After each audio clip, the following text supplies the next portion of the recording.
చేద్దాం. ఓకే, ఇప్పుడు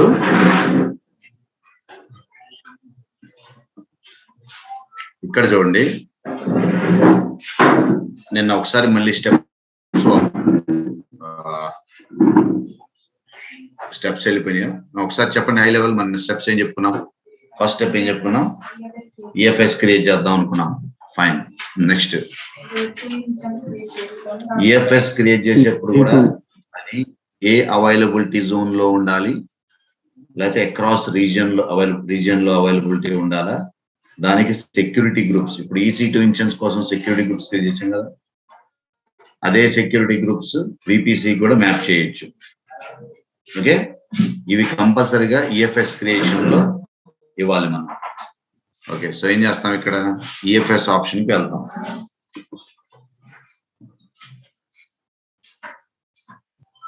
okay,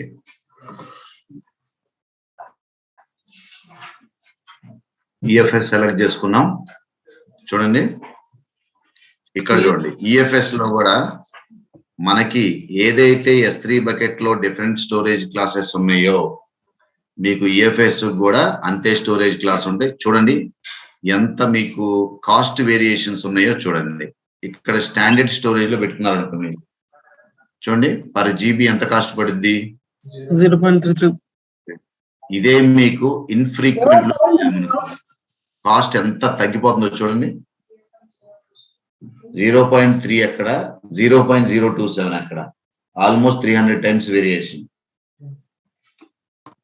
okay, ఇలా 1 జోన్ లో ఇంత స్టోరేజ్ ఉంది. 1 జోన్ ఇన్ఫ్రీక్వెంట్కి వెళ్తే ఇంకా తక్కువ. చూడండి ఇన్ఫ్రీక్వెంట్ ఇక్కడ 0.02, ఇక్కడ 0.01, ఇక్కడ ఇన్ఫ్రీక్వెంట్ యాక్సెస్ ఇంకా తక్కువ, ఇది 0.011. ఇలా మీకు ఒక్కొక్క స్టోరేజ్ ని బట్టి మీకు కాస్ట్ వేరియేషన్ వస్తుంది. అదే నేను S3 బకెట్ లో కూడా చెప్పాను.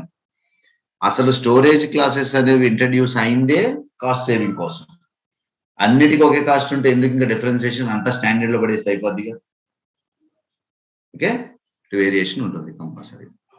సో ఏం చేయాలి మనం ఇప్పుడు? First step create file system.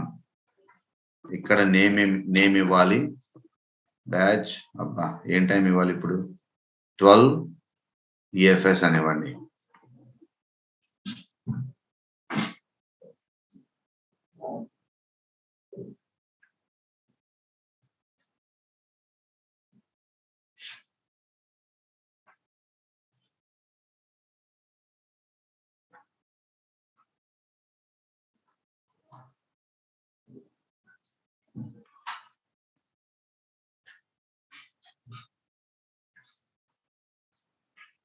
Okay, తర్వాత ఇక్కడ AVPC లో క్రియేట్ అవ్వాలంటే ఏ నెట్వర్క్ లో? ప్రస్తుతానికి మనం వాడేదంతా డిఫాల్ట్ నెట్వర్క్ కాబట్టి అసలు మీరు దీన్ని ఆలోచించే పని లేదు, అలా వదిలేయండి ప్రస్తుతానికి.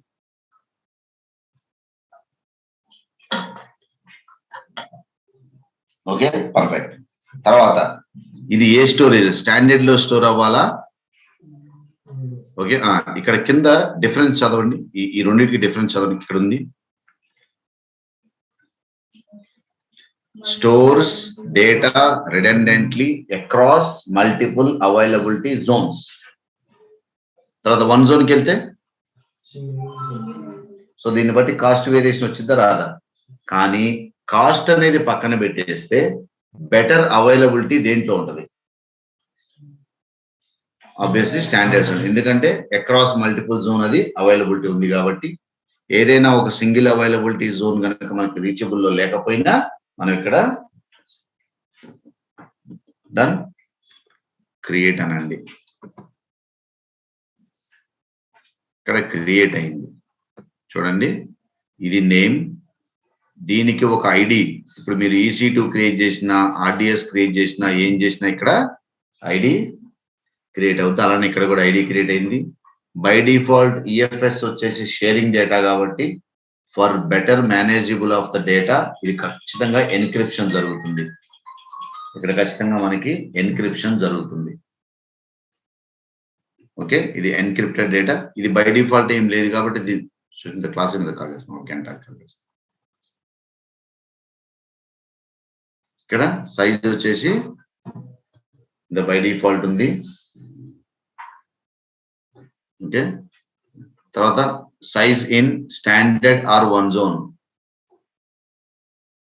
ఓకే, ప్రస్తుతానికి ఇది డిఫాల్ట్ సైజే, ప్రస్తుతానికి ఏం ప్లేస్ చేయలేదు నేను, కాబట్టి మినిమల్ సైజ్ చూపిస్తుంది.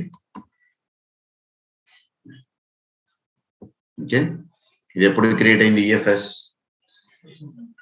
ఓకే, తర్వాత బై డిఫాల్ట్ వచ్చేసి ఓకే. ఇప్పుడు దీంట్లో ఏమైనా మోడిఫికేషన్స్ చేసుకోవాలి అంటే, ఫర్ ఎగ్జాంపుల్ దీన్ని డీటెయిల్స్ చూడాలన్నా, దీన్ని డిలీట్ చేయాలన్నా మీరు ఇక్కడికి వెళ్ళచ్చు.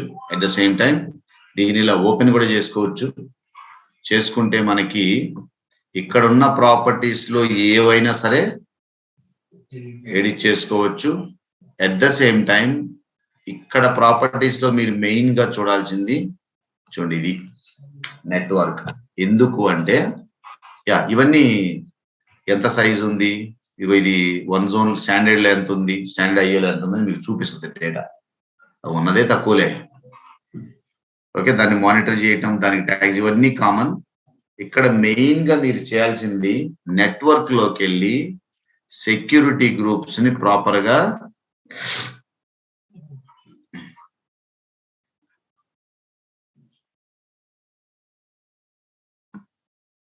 ఓకే. ఇప్పుడు సెక్యూరిటీ గ్రూప్స్ చూడండి, ఇది అక్రాస్ రీజన్ అవైలబిలిటీ ఉంది అంటే ఈ ఈఎఫ్ఎస్ అనేది అన్ని అవైలబిలిటీ జోన్ లో క్రియేట్ అయింది, అవునా? 1A 1B 1C.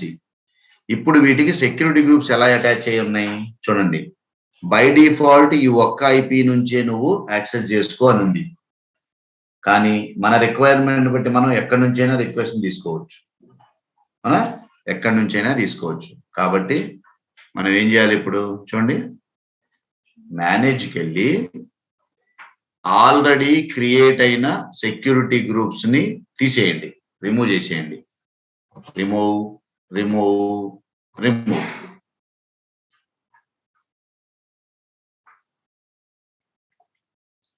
రిమూవ్ చేసేసి మనకి ఏవైతే సెక్యూరిటీ గ్రూప్స్ కావాలో వాటిని అటాచ్ చేయండి.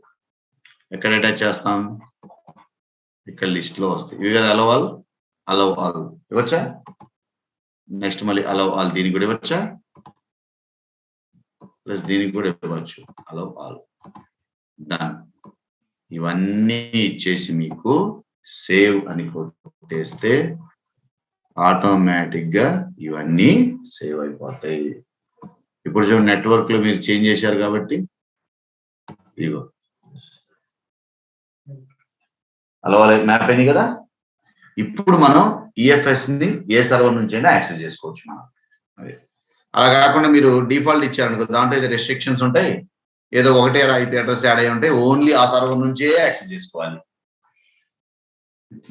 లేదు, ఇక్కడ ఇంకో విషయం కూడా ఉంది. నేను నా దగ్గర ఉన్న సర్వర్స్ అన్నిటికీ యాక్సెస్ ఎందుకు ఇస్తాను, నేను ఒక 2 సర్వర్స్ నుంచో 3 సర్వర్స్ నుంచో 4 సర్వర్స్ నుంచి యాక్సెస్ చేయాలి అనుకోండి, ఖచ్చితంగా అదే రూల్స్ ని యాడ్ చేసుకోండి. ఏ ఐపీ నుంచి అని చేయాలో అదే యాక్సెస్ ని చేసుకోండి. Okay, security groups rules add చేయొచ్చు కదా. కస్టమ్ ఐపీ ఇప్పుడు ఓన్లీ 4 సర్వర్స్ కే షేర్ చేయాలి ఈఎఫ్ఎస్. సెక్యూరిటీ గ్రూప్స్ ఓన్లీ ఆ 4 సోర్స్ ని యాడ్ చేస్తే సరిపోతుంది. సో ఎలాగైనా యాక్సెస్ కంట్రోల్ సెక్యూరిటీ గ్రూప్స్ కదా మనం ఫస్ట్ నుంచి చెప్పుకుంటాం.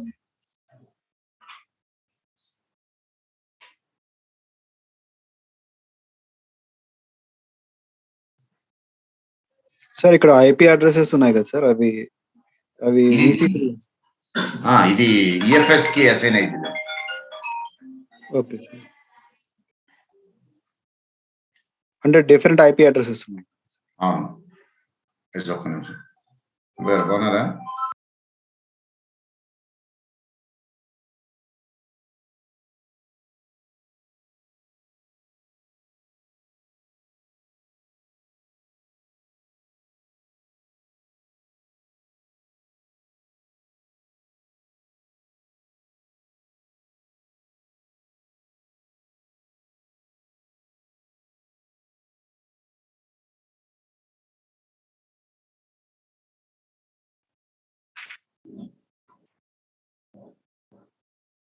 Okay,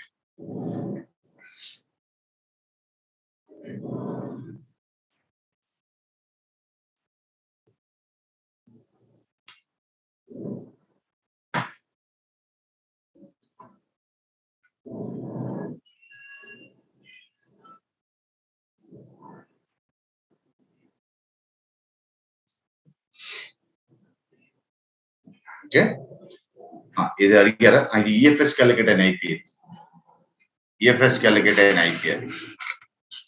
okay sir.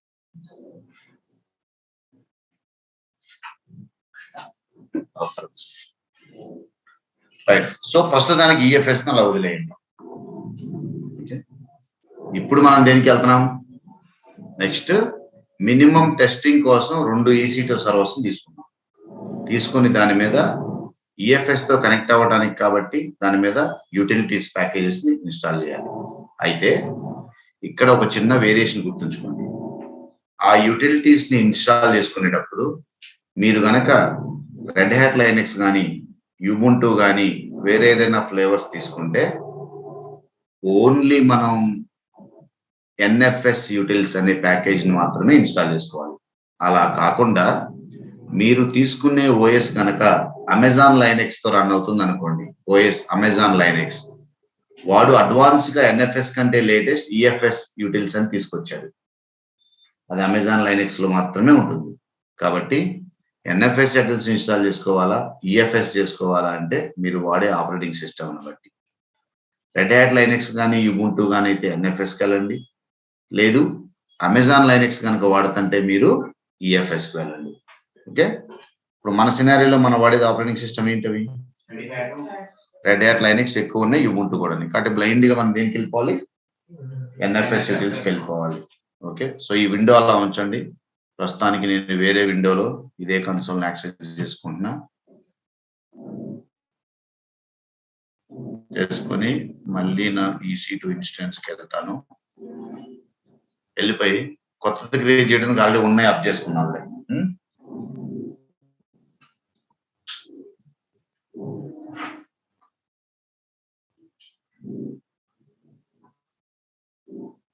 ఇప్పుడు ఏదో ఒక 2 సర్వర్స్ తీసుకోండి. అన్ని లైనెక్స్, ఇవన్నీ లైనెక్స్. ఏదో ఒక 2 సర్వర్స్ తీసుకోండి.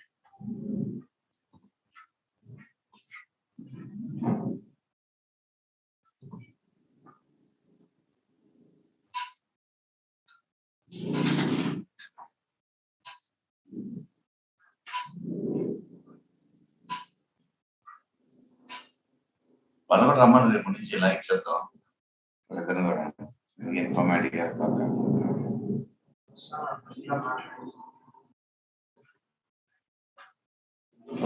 ఫాస్ట్గా వచ్చేసింది రన్నింగ్ లోకి. ఓకే, సో ప్రస్తుతానికి ఒక సర్వర్ని నేను కనెక్ట్ అవుతున్నాను. వాటి ఏంది వీళ్ళు సండే కూడా వాళ్ళ పని చేయటం చిన్న కూడా.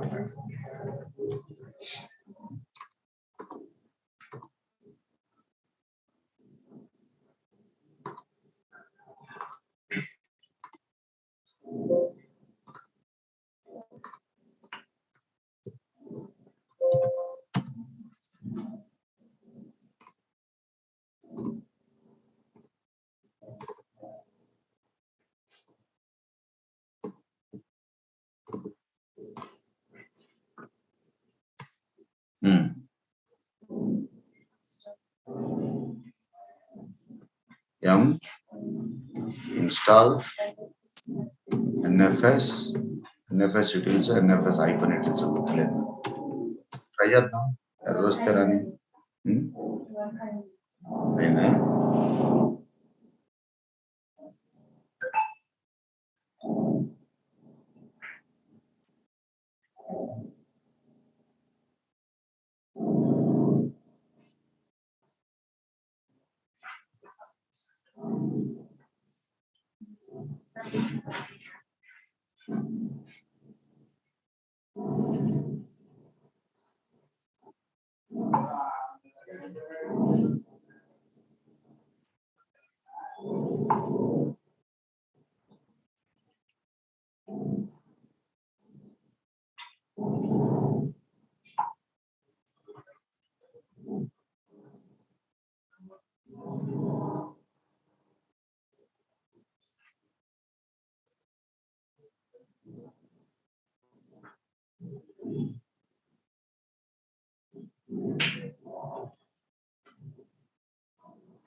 అయిపోయిందా? చెప్పలేదు అయిపోయిందండి. ఓకే, ఇప్పుడు ఏం చేయాలి? మన సర్వర్ నుండి ఈఎఫ్ఎస్ కి మనం లింక్ క్రియేట్ చేయాలి. లింక్ అంటే మౌంట్ చేయాలి. సో ఈఎఫ్ఎస్ ఆల్రెడీ ఉంది. ఇప్పుడు మన సర్వర్ లో ఏదో ఒక డైరెక్టరీ క్రియేట్ చేసుకుంటే ఈ రెండింటికి మౌంట్ చేసామనుకో, ఆ డైరెక్టరీ ద్వారా మనం ఈఎఫ్ఎస్ ని యాక్సెస్ చేసుకోవచ్చు. మనకి ఏదో ఒక ఇంటర్ఫేస్ కావాలి కదా మరి ఈఎఫ్ఎస్. అందుకని మన ఇష్టం వచ్చిన ఒక డైరెక్టరీ క్రియేట్ చేసుకుని ఆ డైరెక్టరీకి ఈఎఫ్ఎస్ కి మనం మౌంట్ చేస్తాం, అంటే లింక్ క్రియేట్ చేస్తాం.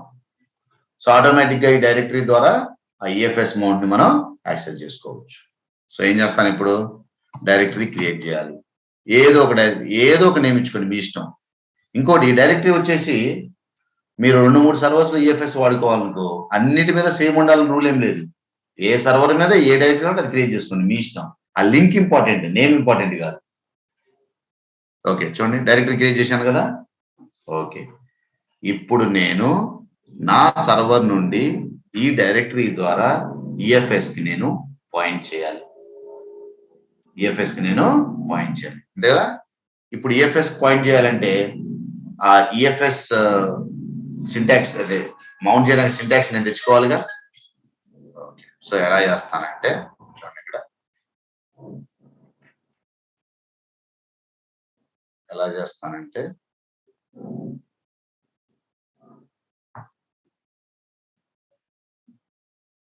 హలో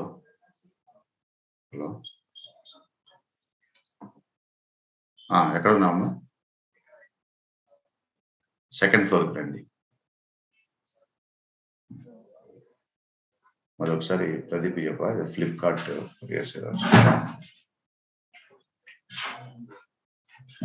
ప్రదీప్ ఓపెన్ చేయండి. ఫ్లిప్కార్ట్ 2 కొరియర్స్ వచ్చింది, తీసుకో. ఫైనల్ నాకే తెలియదు ఏం లేదు, ఆర్డర్ పెట్టాను. ఓకే, ఇప్పుడు ఇక్కడ ఈఎఫ్ఎస్ ఉంది కదా. ఇప్పుడు ఈఎఫ్ఎస్ లోకి వెళ్ళి సింపుల్ గా ఇక్కడ ఏ కమాండ్ ఉంది? అటాచ్ అనే కమాండ్ ఉంది. ఈ కమాండ్ లోకి వెళ్ళండి. ఇక్కడ ఏముంది? 2 చదవండి. ఇప్పుడు ఈఎఫ్ఎస్ అంటే మీరు అమెజాన్ లైనెక్స్ వాడితే ఈ కమాండ్ తీసుకోవాలి. ఎన్ఎఫ్ఎస్ రెడ్ హ్యాట్ లైనెక్స్ కానీ యుబుంటు కానీ వాడితే ఈ కమాండ్ తీసుకోవాలి. ఇక్కడ ఎందుకు అడు చూస్తున్నాయి? ఎందుకు?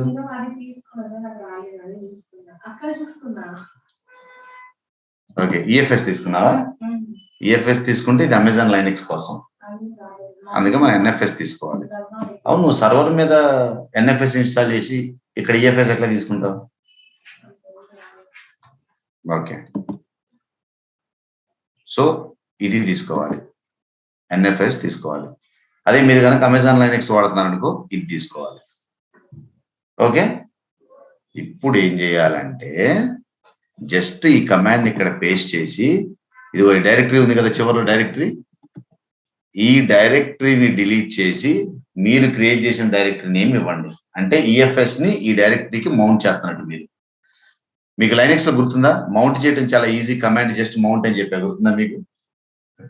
సో ఈ డైరెక్టరీ డిఫాల్ట్ గా ఇచ్చిన డైరెక్టరీ తీసేసి మీరు క్రియేట్ చేసుకున్న డైరెక్టరీ ఇక్కడ ఇవ్వండి.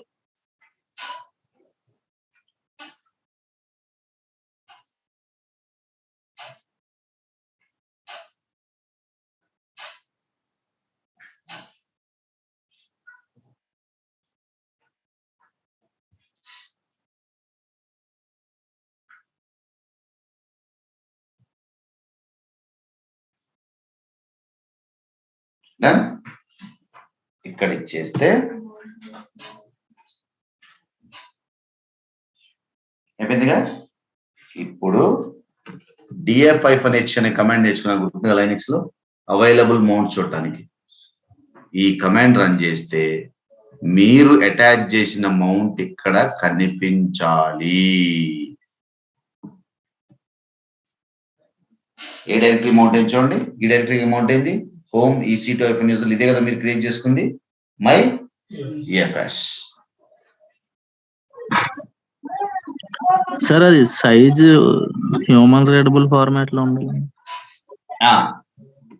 ఇదే కదా మరి -h ఇచ్చాగా. అయినా సరే 8.0 అంటే ఏంటి సార్? ఇది చూపిస్తున్నానా? ఇంకా ఇది ఓన్లీ లింక్ క్రియేట్ అవడానికి చూపించింది, దాంట్లో యాక్చువల్ సైజ్ కాదు. ఇక్కడ ఇప్పుడు యాక్చువల్ సైజ్ ఈఎఫ్ఎస్ లో ఉంటది. ఈఎఫ్ఎస్ లో మనకి ఇది ఉంది కదా, ఇప్పుడు మానిటరింగ్ లోకి వెళ్తే ఇక్కడికి వెళ్తే చూసాం కదా, ఇక్కడ కనిపించింది యాక్చువల్ సైజు. ఇది AWS లో మీకు కనిపించేది ఓన్లీ ఆ లింక్ క్రియేట్ చేయడానికి అసైన్ అయిన బైట్స్ మాత్రమే, అది ఈఎఫ్ఎస్ సైజ్ కాదు. దాన్ని మీరు ఈఎఫ్ఎస్ సైజ్ లా కన్సిడర్ చేయకూడదు. Okay sir. యాక్చువల్లీ